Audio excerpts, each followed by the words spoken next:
അസ്സലാമു അലൈക്കും വറഹ്മത്തുള്ളാഹി വബറകാതുഹു. അൽഹംദുലില്ലാഹ് വസ്സലാത്തു വസ്സലാമു അലാ റസൂലില്ലാഹ് വഅലാ ആലിഹി വസഹ്ബിഹി അജ്മഈൻ, അമ്മാ ബഅദ്. അല്ലാഹുമ്മ ഇന്നാ നസ്അലുക ഇൽമൻ നാഫിഅ വറിസ്ഖൻ ത്വയ്യിബ വഅമലൻ മുതഖബ്ബല. അല്ലാഹുമ്മ ഇന്നാ നസ്അലുകൽ ഹുദാ വത്തുഖ വൽ അഫാഫ വൽ ഗിന.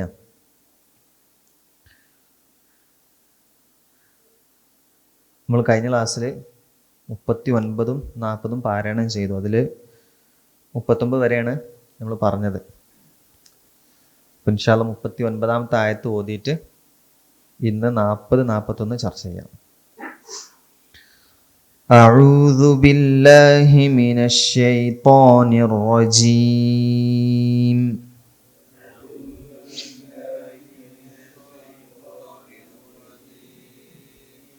أذن للذين يقاتلون بأنهم ظلموا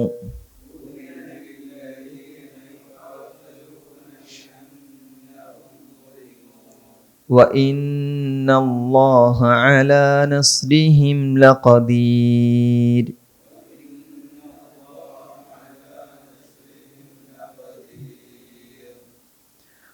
الذين أخرجوا من ديارهم بغير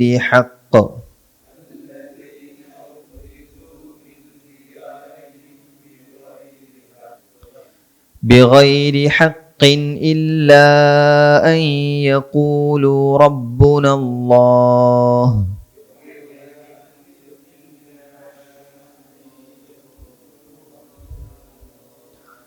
ولولا دفع الله الناس بعضهم ببعض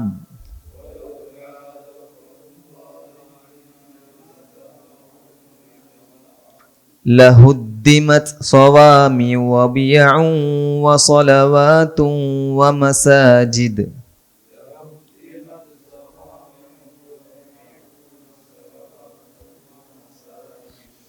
ومساجد يذكر فيها اسم الله كثيرا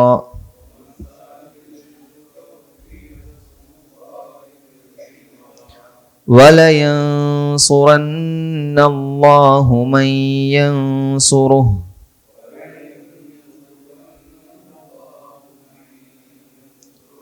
إن الله لقوي عزيز.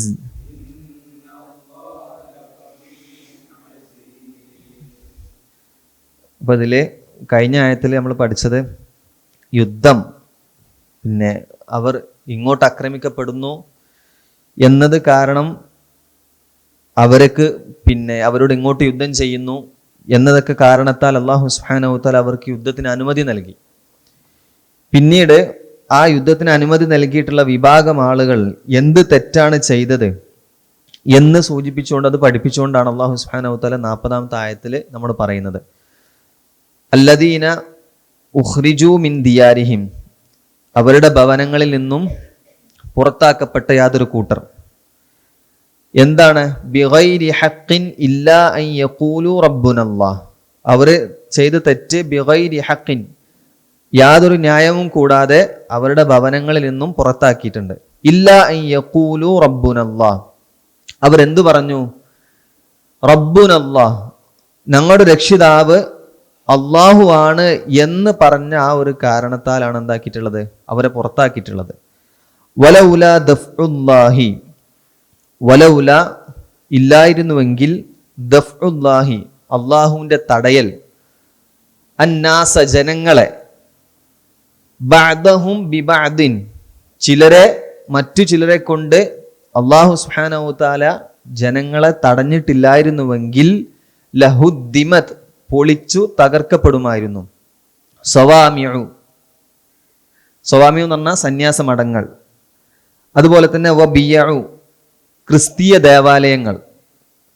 വസലവാത്തുൻ, ജൂത ദേവാലയങ്ങളും. വമസാജിദു, മുസ്ലിമീങ്ങളുടെ പള്ളികളും. അപ്പൊ ഇത് തകർക്കപ്പെടുമായിരുന്നു.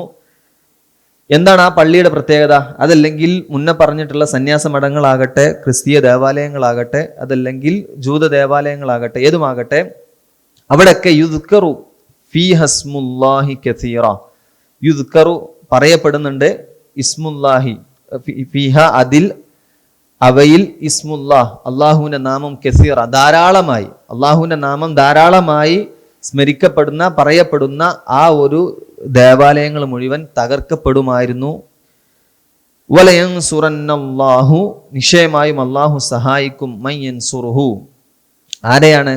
അവനെ സഹായിക്കുന്നവനെ നിശ്ചയമായും അവൻ സഹായിക്കും. ഇന്നല്ലാഹ നിശ്ചയമായും അള്ളാഹു ലഖവിയ്യുൻ അസീസ് ശക്തനും പ്രതാപശാലിയും തന്നെയാകുന്നു എന്ന് അല്ലാഹു സുബ്ഹാനഹു വ തആല. അപ്പൊ ഇതില് അവർ പുറത്താക്കാനുള്ള കാരണം എന്താണ്? ഇല്ലാ അൻ യഖൂലു റബ്ബുനല്ലാഹ്, ഞങ്ങളുടെ രക്ഷിതാവ് അള്ളാഹു ആണ് എന്ന് പറഞ്ഞ ആ ഒരു കാരണത്താൽ മാത്രമാണ് മക്കയിൽ നിന്നും വിശ്വാസികളെ പുറത്താക്കിയിട്ടുണ്ടായിരുന്നത്. അവിടെ വിശദീകരിക്കുന്നിടത്ത് കാണാം, മാക്കാന ലഹും ഇലാ ഖൗമിഹിം ഇസാഅ, അവർക്കൊരു തിന്മയും അവരുടെ കൗമിനോട് ഒരു തിന്മ ഒരു ഉപദ്രവം അവർ വരുത്തിയിട്ടില്ല. പിന്നെ അങ്ങാടികളിലോ വീട്ടിലോ കുടുംബത്തിലോ ഒരു പ്രശ്നവും അവർ ഉണ്ടാക്കിയിട്ടുണ്ടായിരുന്നില്ല. പക്ഷേ പ്രശ്നം ആരെടുത്താ? വഅമ്മ ഇൻദൽ മുശ്രിക്കീന ഫഹുവ അക്ബറുദ് ദുനൂബ്, അവരുടെ അടുക്കലാണ് ഏറ്റവും വലിയ പാപം ഉണ്ടായിരുന്നത് എന്ന് മഹാനബി ഇബ്നു കസീർ റഹിമഹുല്ലാഹ് വിശദീകരിക്കുമ്പോൾ പറയുന്നു. എന്നിട്ടെന്താ? സൂറത്ത് മുംതഹിനയിലെ 1-ാമത്തെ ആയത്ത് അദ്ദേഹം എടുത്ത് ഉദ്ധരിക്കുന്നു, യുഖ്രിജൂന റസൂല വ ഇയ്യാകും അൻ തുഅ്മിനൂ ബില്ലാഹി റബ്ബിക്കും. എന്താണ്? അവരവരുടെ റസൂലിനെയും അതുപോലെ തന്നെ നിങ്ങളെയും പുറത്താക്കി. എന്താ കാരണം? അൻ തുഅ്മിനൂ ബില്ലാഹി റബ്ബിക്കും, നിങ്ങൾ നിങ്ങളുടെ രക്ഷിതാവിനെ വിശ്വസിക്കൂ എന്ന് പറഞ്ഞു. അതുകൊണ്ട് തന്നെ റസൂലിനെയും അതേപോലെ തന്നെ അവിടെ ഉണ്ടായിരുന്ന വിശ്വാസികളെയും അവർ പുറത്താക്കിയിട്ടുണ്ട് എന്ന ഒരു വലിയ പാപം അവരാണ് ചെയ്തത്. ഇത് മക്കയിൽ ഉണ്ടായിരുന്ന മുസ്ലിമീങ്ങളോടോ പ്രവാചകനോടും മാത്രമല്ല, ഈ ഒരു ഞങ്ങളുടെ രക്ഷിതാവ് അള്ളാഹു ആണെന്ന് വിശ്വസിച്ചതിന്റെ പേരിലാണ് അസ്ഹാബുൽ ഉഖ്ദൂദ് വമാ നഖമു മിൻഹും ഇല്ലാ അൻ യുഅ്മിനു ബില്ലാഹിൽ അസീസിൽ ഹമീദ്, സുത്യർഹനും അസീസുമായ പ്രതാപശാലിയുമായ അള്ളാഹുവിനെ കൊണ്ട് വിശ്വസിച്ചു എന്നത് മാത്രമായിരുന്നു അസ്ഹാബുൽ ഉഖ്ദൂദിലെ ആളുകളും ചെയ്തത്. അതിന്റെ പേരിലാണ് അവരെ കരിച്ചത്, പിന്നെ ആ കിടങ്ങിലിട്ടിട്ട് അവരെന്താക്കിയത്? ഉപദ്രവിച്ചിട്ടുണ്ടായിരുന്നത്. ഇതിപ്പോ ആദർശം പറഞ്ഞു കഴിഞ്ഞാലാണ് എവിടെയും പ്രശ്നം ഉണ്ടാകാം. ഇപ്പൊ നമുക്ക് പണ്ട് പിന്നെ ഒരു കുറച്ച് വർഷങ്ങൾക്ക് മുമ്പ് ഭയങ്കരമായിട്ട് അങ്ങോട്ടും ഇങ്ങോട്ടും കുടുംബത്തിലൊക്കെ ചർച്ച ഉണ്ടായിരുന്നു. പക്ഷെ ഇപ്പൊ എന്തുകൊണ്ടില്ല? ആളുകൾ ആദർശം പറയാതെ അഡ്ജസ്റ്റ് ചെയ്യൽ തുടങ്ങി. അതുകൊണ്ട് ഇപ്പോൾ കുടുംബത്തിൽ യാതൊരു അത്തരത്തിലുള്ള ചർച്ചകളോ അതല്ലെങ്കിൽ പിന്നെ ഇങ്ങനത്തെ ഒരു പ്രശ്നമില്ല, നല്ല സുഖമായിട്ട് പോകുന്നുണ്ട്. അപ്പോൾ വിശ്വാസികളെ അള്ളാഹുവിനെയും റസൂലിനെയും കുറിച്ച് ഇത് വിദഅത്താണെന്നും ഇത് ഷിർക്കാണെന്നും ഇത് പ്രവാചകൻ സല്ലല്ലാഹു അലൈഹി വസല്ലം പഠിപ്പിച്ചിട്ടില്ല എന്ന് നമ്മൾ ഒരാളോട് പറയുന്നുണ്ടോ, അന്ന് മുതൽ നമുക്ക് എന്താവും? അവിടെ പ്രയാസങ്ങളും ബുദ്ധിമുട്ടുകളും ഉണ്ടാകും എന്നുള്ളതാണ് ഈ ആയത്തിൽ നമ്മൾ പഠിപ്പിക്കുന്നത്. അപ്പോൾ ആദർശം എവിടെ സംസാരിക്കുന്നോ അവിടെയൊക്കെ ഇത്തരത്തിലുള്ളൊരു ഉപദ്രവം നമുക്ക് നേരിടേണ്ടി വരും. പക്ഷേ ഇത് നമ്മൾ തുടർന്നിട്ടില്ലെങ്കിൽ പിന്നെ അള്ളാഹു സുബ്ഹാനഹു വ തആലയുടെ ഭാഗത്തു നിന്നും സഹായം ഉണ്ടാവുകയില്ല എന്നതാണ്. അതല്ലെങ്കിൽ അതിലേക്ക് വെളിച്ചം വീശുന്ന രൂപത്തിലുള്ള ആയത്താണ് തുടർന്ന് വരുന്നത്.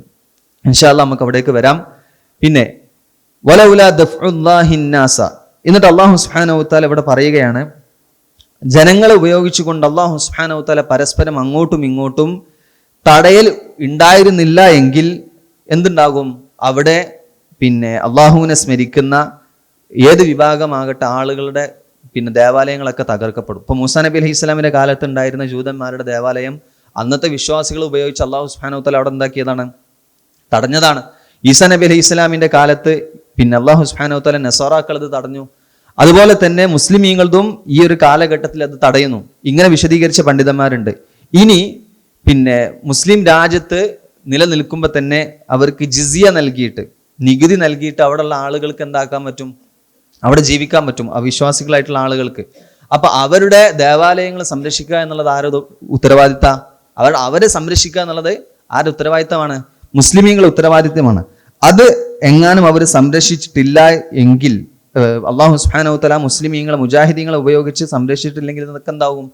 തകർന്നു പോകും എന്ന ഒരു വിശദീകരണം പറഞ്ഞ പണ്ഡിതന്മാരുമുണ്ട്. അപ്പം ചുരുക്കത്തിൽ ഇപ്പോ മുജാഹിദുകളെ ഉപയോഗിച്ചുകൊണ്ട് അള്ളാഹു സുബ്ഹാനഹു വ തആല എന്താക്കിയിട്ടുണ്ട്? ദേവാലയങ്ങളെ സംരക്ഷിച്ചിട്ടുണ്ട്. അതല്ല എങ്കിൽ അവരെ അള്ളാഹു സുബ്ഹാനഹു വ തആല ആ ഒരു തടയൽ ഇല്ലായിരുന്നുവെങ്കിൽ ഇതെല്ലാം മതചിഹ്നങ്ങളെല്ലാം തകർക്കപ്പെടും എന്ന് പണ്ഡിതന്മാർ വിശദീകരിക്കുന്നു. പിന്നെ അതേപോലെ തന്നെ വലയൻസുറന്നല്ലാഹു മയ്യൻസുറുഹു, നിശ്ചയമായും അല്ലാഹു സുബ്ഹാനഹു വ തആല അവനെ സഹായിക്കുന്ന ആളുകളെ സഹായിക്കുന്നതാണ്. ഇവിടെ ഇമാം സഅദി റഹിമഹുല്ലാ പിന്നെ പറയുന്നതായി കാണാം, അല്ലാഹു സുബ്ഹാനഹു വ തആല ആരെയാണ് സഹായിക്കുന്നത്? ഖുർആനിൽ അല്ലാഹു സുബ്ഹാനഹു വ തആല സഹായിക്കുമെന്ന് വാഗ്ദാനം നൽകിയിട്ടുണ്ട്. യാ അയ്യുഹല്ലദീന ആമനു ഇൻ തൻസുറുല്ലാഹ യൻസുറുക്കും വയുസബ്ബിത് അഖ്ദാമക്കും, വിശ്വാസികളെ നിങ്ങൾ അല്ലാഹുവിനെ സഹായിക്കണമെന്നുണ്ടെങ്കിൽ നിങ്ങൾ എന്താക്കും? അവൻ സഹായിക്കും. വയുസബ്ബിത് അഖ്ദാമക്കും, നിങ്ങളുടെ കാലുകൾ അവൻ ഉറപ്പിച്ചു നിർത്തും.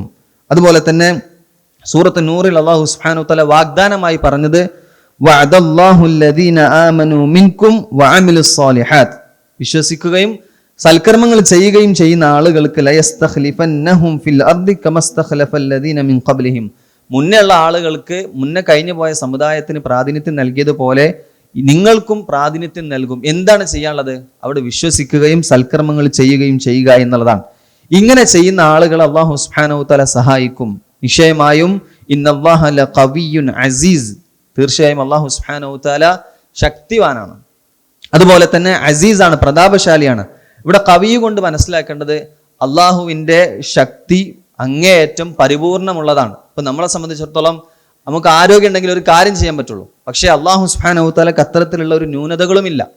അങ്ങേയറ്റം ഒരു കാര്യം പൂർണ്ണമാക്കാൻ വേണ്ടി അല്ലാഹു സുബ്ഹാനഹു വ തആല ഉദ്ദേശിച്ചു കഴിഞ്ഞാൽ അതിൻ്റെ പൂർണ്ണതയോടുകൂടി, ശക്തിയോടുകൂടെ അല്ലാഹു സുബ്ഹാനഹു വ തആല ചെയ്യും. അപ്പൊ നമ്മളെ സഹായിക്കും എന്ന് അല്ലാഹു സുബ്ഹാനഹു വ തആല വാഗ്ദാനമായി ഏറ്റെടുത്തതാണ്. ഇനി ആ സഹായം കിട്ടണമെങ്കിൽ എന്ത് ചെയ്യണം? അതാണ് തുടർന്നുള്ള ആയത്തിൽ അല്ലാഹു സുബ്ഹാനഹു വ തആല വിശേഷണമായി പറഞ്ഞിട്ടുള്ളത്. അല്ലദീന, യാതൊരു കൂട്ടർക്കാണ്, ഇമ്മക്കന്നാഹും ഫിൽ അർദി, നാം അവർക്ക് പിന്നെ സ്വാധീനം നൽകിയാൽ, ആയാൽ എന്നുള്ള അർത്ഥത്തിലാണ് ഇൻ. മക്കന്നാഹും, നാം അവർക്ക് സ്വാധീനം നൽകിയാൽ, ഫിൽ അർദി, ഭൂമിയിൽ നാം അവർക്ക് സ്വാധീനം നൽകി കഴിഞ്ഞാൽ അവരുടെ പ്രത്യേകത അഖാമുസ് സ്വലാഹ്, അവർ എന്താക്കും? നിസ്കാരം നിലനിർത്തും. അതുപോലെ തന്നെ വആതഉസ് സക്കാ, അവർ സക്കാത്തിന് നൽകും. വഅമറു ബിൽ മഅറൂഫ്, അവർ നന്മ കൽപ്പിക്കുകയും വനഹൗ അനിൽ മുൻകർ, തിന്മകളെ വിരോധിക്കുകയും ചെയ്യും. ദുരാചാരത്തെ പറ്റി അവരെന്താക്കും? വിലക്കുകയും ചെയ്യും. വലില്ലാഹി ആഖിബത്തുൽ ഉമൂർ, അല്ലാഹുവിനാകുന്നു പര്യവസാനം എന്നതാണ് ആയത്തിന്റെ അർത്ഥം. ഇൻഷാ അല്ലാഹ് നമുക്കൊന്ന് പാരായണം ചെയ്യാം. അല്ലദീന ഇമ്മക്കന്നാഹും ഫിൽ അർദ്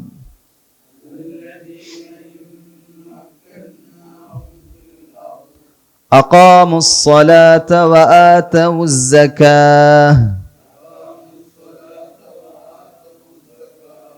വഅമറൂ ബിൽ മഅറൂഫി വനഹൗ അനിൽ മുൻകർ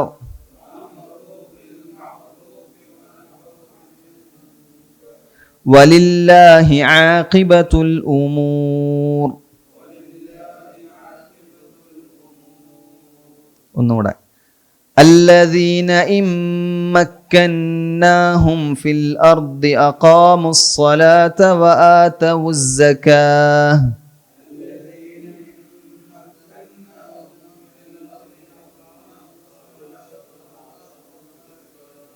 വആതഉ, വാവിന് ദമ്മാണ്, വആതഉസ് സകാഹ്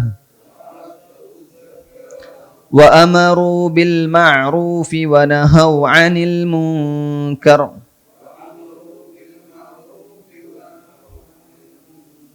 വലില്ലാഹി ആഖിബത്തുൽ ഉമൂർ. അപ്പൊ ഈ ആയത്തിൽ നമുക്ക് എന്താ പഠിക്കാനുള്ളത്? അല്ലാഹു സുബ്ഹാനഹു വ തആലയുടെ സഹായം കിട്ടുന്ന ആ ആളുകളുടെ 4 വിശേഷണം ഇമാം സഅദി റഹിമഹുല്ലാ പറയാണ്. പിന്നെ ഇതിലൂടെ അള്ളാഹുവിൻ്റെ സഹായം ആർക്കൊക്കെ കിട്ടും? ഇപ്പൊ ചില ആളുകൾ പറയും, ഞാൻ അള്ളാഹുവിനെ സഹായിക്കുന്നുണ്ട്, അള്ളാഹുവിന്റെ ദീനിനെ സഹായിക്കുന്നുണ്ട് എന്ന് പറയുന്ന ആളുകളുണ്ട്. അവർക്ക് ഈ ഒരു സ്വഭാവം ഉണ്ടോ? അങ്ങനെയെങ്കിൽ അവർ പറയുന്നത് സത്യമാണ്. അവർ നിസ്കരിക്കുന്നുണ്ട്, കൃത്യമായി സക്കാത്ത് നൽകുന്നുണ്ട്, തിന്മ കാണുന്ന സമയത്ത് തിന്മ വിരോധിക്കുന്നു, ആളുകൾക്ക് നന്മ പഠിപ്പിച്ചു കൊടുക്കുന്നു. ഈ കാര്യങ്ങൾ ഒരാളെ ജീവിതത്തിൽ ഉണ്ട് എങ്കിൽ അദ്ദേഹം എന്താണ് പറയുന്നത്? ഞാൻ അള്ളാഹുവിനെ സഹായിക്കുന്നു, ദീനിനെ സഹായിക്കുന്നു എന്ന് പറയുന്നത് സത്യസന്ധമാണ്. ഇല്ല എങ്കിൽ ഫഹുവ കാദിബൻ, അവൻ ആരാണ്? അവൻ കളവാണ് പറയുന്നത് എന്ന് ഇമാം സഅദി റഹിമഹുല്ലാ നമുക്ക് അദ്ദേഹത്തിന്റെ തഫ്സീറിൽ പറഞ്ഞതായി കാണുവാൻ സാധിക്കും. അല്ലദീന ഇമ്മക്കന്നാഹും ഫിൽ അർദ്, പിന്നെ ഭൂമിയിൽ അവർക്ക് സ്വാധീനം നൽകി കഴിഞ്ഞാൽ, പ്രാതിനിധ്യം നൽകി കഴിഞ്ഞാൽ അവരെന്താ ചെയ്യുക? ഈ ഒരു 4 വിശേഷണങ്ങൾ. ഇപ്പൊ നമ്മളെ സംബന്ധിച്ചിടത്തോളം അൽഹംദുലില്ലാ നല്ല ഇസ്സത്തോടു കൂടി നമുക്ക് എന്ത് ചെയ്യാൻ പറ്റുന്നുണ്ട്? നിസ്കരിക്കാനും ബാങ്ക് കൊടുക്കാനും മറ്റു മത ചിഹ്നങ്ങളൊക്കെ പാലിച്ചുകൊണ്ട് ചെയ്യാൻ പറ്റുന്നുണ്ട്. അപ്പൊ നമ്മൾ നിസ്കരിക്കുന്നു, സക്കാത്ത് നൽകുന്നു, പക്ഷെ അംറ് ബിൽ മഅറൂഫ് നമ്മളെ സംബന്ധിച്ചിടത്തോളം ഇല്ല എങ്കിൽ നമുക്ക് അല്ലാഹു സുബ്ഹാനഹു വ തആലയുടെ ഭാഗത്ത് നിന്ന് ഉണ്ടാവില്ല, സഹായം ഉണ്ടാവുകയില്ല എന്ന് നമ്മൾ മനസ്സിലാക്കണം. അപ്പോൾ ഒരു കുടുംബത്തിലാകട്ടെ എന്തെങ്കിലും ഒരു തിന്മ നമ്മൾ കാണുന്നുവെങ്കിൽ അവിടെ എതിർക്കാൻ നമുക്ക് എന്താകണം? നമുക്ക് കഴിയേണ്ടതുണ്ട്. ഇല്ല എങ്കിൽ അല്ലാഹു സുബ്ഹാനഹു വ തആലയുടെ ഭാഗത്ത് നിന്നും സഹായം നമ്മൾ പ്രതീക്ഷിച്ചിട്ട് യാതൊരു കാര്യവും ഇല്ല എന്നുള്ളതാണ് ഈ ആയത്തിനെ വിശദീകരിക്കുന്നിടത്ത് പണ്ഡിതന്മാരൊക്കെ പറഞ്ഞിട്ടുള്ളത്. പിന്നെ ഇതിന് മുമ്പത്തെ ആയത്തിൽ പിന്നെ ഒരു സംഗതി വിട്ടുപോയത് എന്താ വെച്ചാൽ, അല്ലാഹു സുബ്ഹാനഹു വ തആല മുജാഹിദുകളെ ഉപയോഗിച്ചു കൊണ്ട് എന്താക്കിയിട്ടുണ്ട്? ഈ ഭൂമിയിലെ പ്രശ്നങ്ങളൊന്നും ഇല്ലാതെ പരസ്പരം അങ്ങോട്ടും ഇങ്ങോട്ടും പിന്നെ തടയുന്നു എന്നതായി കാണാം. അപ്പൊ ഈ ആയത്തിനെ വിശദീകരിക്കുമ്പോൾ അവിടെ പറഞ്ഞത് മുജാഹിദുകൾ ഉപയോഗിച്ച് എന്താക്കുന്നു? അള്ളാഹു ഇത്തരത്തിലുള്ള ഉപദ്രവങ്ങളെ, ഈ ദേവാലയങ്ങളൊക്കെ തടയുന്നു. അപ്പൊ ഈ ഒരു കാലഘട്ടത്തിൽ എന്തുകൊണ്ട് മുസ്ലിമുകളെ ഭരിക്കുന്ന രാജ്യത്തല്ലാത്ത അമുസ്ലിമുകളുടെ കയ്യിലുള്ള രാജ്യങ്ങളിൽ എന്തുകൊണ്ട് സുരക്ഷിതത്തോടു കൂടി പള്ളികളും മറ്റുള്ള ദേവാലയങ്ങളൊക്കെ നിലനിൽക്കുന്നു? ഇന്ത്യയെ സംബന്ധിച്ചിടത്തോളം അതല്ലെങ്കിൽ മറ്റു നാടുകളെ സംബന്ധിച്ചിടത്തോളം അവിടെയൊക്കെ ഭരിക്കുന്നത് ആരാണ്? അമുസ്ലിമീങ്ങളായിട്ടുള്ള ആളുകളാണ്. പക്ഷെ മുസ്ലിമീങ്ങളായിട്ടുള്ള ആളുകൾ അവിടെ വളരെ തുച്ഛമാണ്. എന്നിട്ട് കൂടി ഈ ഒരു അല്ലാഹു സുബ്ഹാനഹു വ തആലയുടെ തടയൽ ഉണ്ടല്ലോ. അതെന്താണ് കാരണം? അവിടെ പിന്നെ ഇമാം സഅദി റഹിമഹുല്ല പറയുന്നത് പിന്നെ എന്താക്കിയിട്ടുണ്ട്? ആ രാജ്യത്ത് ജീവിക്കുന്ന ഓരോ ആളുകളെയും, ഇപ്പൊ ഇന്ത്യയെ സംബന്ധിച്ചിടത്തോളം അവിടെ ജീവിക്കുന്ന മുസ്ലിങ്ങളാകട്ടെ ക്രിസ്ത്യാനികളാകട്ടെ ഏത് വിഭാഗങ്ങളാകട്ടെ ന്യൂനപക്ഷമാണെങ്കിൽ കൂടി അതും അവരവരുടെ ആരാണ്? പിന്നെ ആ ഇന്ത്യയുടെ ആയതിനാൽ തന്നെ ആ സർക്കാരിന്റെ മേൽ ഉത്തരവാദിത്തമാണ് അവരെ സംരക്ഷിക്കുക എന്നുള്ളത്. അപ്പൊ അതുകൊണ്ട് ആ ഒരു രൂപേണയാണ് അല്ലാഹു സുബ്ഹാനഹു വ തആല മുസ്ലിമീങ്ങൾക്ക് ഫദ്ല് നൽകിയിട്ടുള്ളത്. കാഫിറുകളാണ്, പക്ഷേ അവരിലൂടെ അല്ലാഹു സുബ്ഹാനഹു വ തആല നമ്മളായ ന്യൂനപക്ഷമായ മുസ്ലിമീങ്ങളെ സംരക്ഷിക്കുകയാണ് എന്ന് പിന്നെ ഇമാം സഅദി റഹിമഹുല്ല ഈ ആയത്തിനെ വിശദീകരിക്കുന്ന നമുക്ക് കാണുവാൻ സാധിക്കും. അപ്പോൾ നമുക്ക് കിട്ടിയിട്ടുള്ള ഏറ്റവും വലിയ ഫദ്ലാണ്. അപ്പോൾ ഭൂമിയിൽ നമുക്ക് എന്താക്കി? അല്ലാഹു സുബ്ഹാനഹു വ തആല അത്തരത്തിൽ പിന്നെ ഒരു മക്കന്നാഹും എന്ന് പറഞ്ഞതുപോലെ നാം അവർക്ക് പിന്നെ സ്വാധീനം നൽകിയിട്ടുണ്ട്. ഇനി നമുക്ക് ചെയ്യാനുള്ള ഈ ഒരു 4 വിശേഷണം: 1 സ്വലാത്താണ്, 2 സക്കാത്താണ്, 3 അംറ് ബിൽ മഅറൂഫും, 4 നഹി അനിൽ മുൻകറും. അപ്പൊ ഈ ഒരു വിശേഷണം കൂടെ നമുക്കുണ്ട് എങ്കിൽ അല്ലാഹു സുബ്ഹാനഹു വ തആല മുന്നത്തെ ആയത്തിൽ പറഞ്ഞതുപോലെ വലയൻസുറന്നല്ലാഹു മൻ യൻസുറു, അള്ളാഹുവിന്റെ ദീനിനെ സഹായിക്കുന്ന അല്ലെങ്കിൽ അള്ളാഹുവിനെ സഹായിക്കുന്ന ആളുകളെ നാം അവർക്ക് സഹായം നൽകും എന്നുള്ളതാണ്. എന്നിട്ട് 41-ാമത്തെ ആയത്തിൽ അല്ലാഹു സുബ്ഹാനഹു വ തആല പറയുന്നു വലില്ലാഹി ആഖിബത്തുൽ ഉമൂർ, നിശ്ചയമായും അള്ളാഹുവിനാകുന്നു കാര്യങ്ങളുടെ പര്യവസാനം. അതുപോലെ തന്നെ പിന്നെ മറ്റു ആയത്തുകളിൽ വന്നതായി കാണുവാൻ സാധിക്കും. പിന്നെ വൽ ആഖിബത്തു ലിൽ മുത്തഖീൻ, മുത്തഖീങ്ങൾക്കാണ് നല്ല പര്യവസാനം. അപ്പോൾ ഇവിടെ വലില്ലാഹി ആഖിബത്തുൽ ഉമൂർ എന്ന് പറഞ്ഞതിന്റെ അർത്ഥം വഇൻദല്ലാഹി സവാബു മാ സുനിഉ, അവർ പ്രവർത്തിച്ചതിന്റെ പ്രതിഫലം അത് നിശ്ചയമായും അള്ളാഹുവിന്റെ അടുക്കലാകുന്നു എന്നുള്ളതാണ്. അപ്പോൾ ഏതായിരുന്നാലും പിന്നെ ഹജ്ജിലെ ഒരു ഭാഗം കൂടെ നമുക്ക് അവസാനിപ്പിച്ചു. ഹജ്ജിന്റെ റൂട്ട് എങ്ങനെ വെച്ചാൽ പിന്നെ ഖിയാമത്ത് നാളുമായി ബന്ധപ്പെട്ട് കാര്യങ്ങൾ ചർച്ച ചെയ്തു. പിന്നെ ഹജ്ജിലേക്ക് പ്രവേശിച്ചു. പിന്നെ അത് കഴിഞ്ഞ് ഹജ്ജുമായി ബന്ധപ്പെട്ടുള്ള ബലികർമ്മങ്ങളും പിന്നെ മറ്റു കർമ്മങ്ങളും കഴിഞ്ഞ് അതിനുശേഷം അവിശ്വാസികളായ ആളുകളോട് യുദ്ധം ചെയ്യുന്നതുമായി ബന്ധപ്പെട്ട് പറഞ്ഞു. പിന്നെ അവർ സഹായം ലഭിക്കുന്ന വിഭാഗത്തെക്കുറിച്ച് അല്ലാഹു സുബ്ഹാനഹു വ തആല പറഞ്ഞു. ഇനി പുതിയൊരു ഭാഗത്തേക്കാണ് നൂഹ് നബി അലൈഹി ഇസ്ലാമിനെ കുറിച്ചും അതേപോലെ തന്നെ അവിശ്വാസികളായ ആളുകളെ കുറിച്ചും മൂസാ നബി അലൈഹി ഇസ്ലാമിന്റെ ചരിത്രം തുടങ്ങിയിട്ടുള്ള കാര്യങ്ങളാണ് ഇനി ചർച്ച ചെയ്യാനുണ്ടാവുക ഇൻഷാ അല്ലാഹ്. അല്ലാഹു സുബ്ഹാനഹു വ തആല അവനെ അറിഞ്ഞുകൊണ്ട് അമൽ ചെയ്യുവാനും ഖുർആൻ പഠിക്കുവാനും അത് അമലാക്കാനുമുള്ള തൗഫീഖ് നമുക്കെല്ലാവർക്കും നൽകി അനുഗ്രഹിക്കുമാറാകട്ടെ. أقول قولي هذا أستغفر الله لي ولكم ولسائر المسلمين من كل ذنب فاستغفروه إنه هو الغفور الرحيم. السلام عليكم.